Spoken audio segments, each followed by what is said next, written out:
Firstly, a very warm welcome here to the European Parliament in Strasbourg. I'd rather be in Galway, but I'm very happy to participate in your important conference by this video link.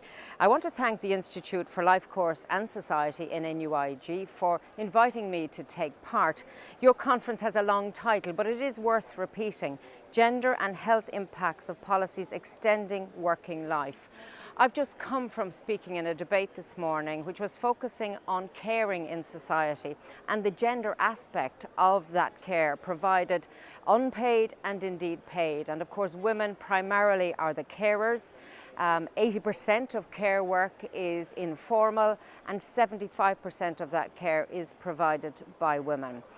I think this conference and this discussion is really trying to shape society for the future, different than it is today. And I think to do that, we have to analyse how we've come to where we are, what the challenges are, and how we can map a better future. When I talk to men and women in this context perhaps, about extending their working life, some of them look at me with dismay because they are tired working. So we need to think about that. Others, of course, welcome it. Some because they have very exciting jobs and they're highly paid.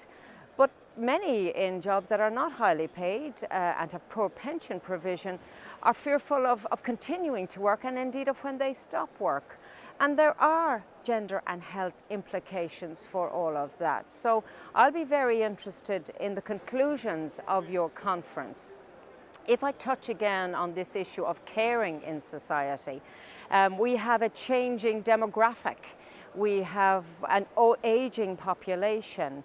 Families are smaller. We have smaller households. The days of large families and one choosing to look after parents are over. And yet we will all age. We will need someone to care for us. We are all born and we need somebody to care for us. And perhaps we have neglected those who do these jobs that allow others work, because those who are in professions that allow women into the workplace to continue working are also in jobs. So I think we need to think more holistically. And that's why I'm very happy to see a university take on this challenge. I've looked through your program. You have some eminent speakers, which I think will help us here in our policy making at European Union level. You know, Europe faces many challenges. The world faces big challenges, including climate change, migration, aging populations, as I've already mentioned. And how are we going to keep a work-life balance? How will we all age and work? There are good things, though. We are all living longer. We are healthier. Those sections of our population are not.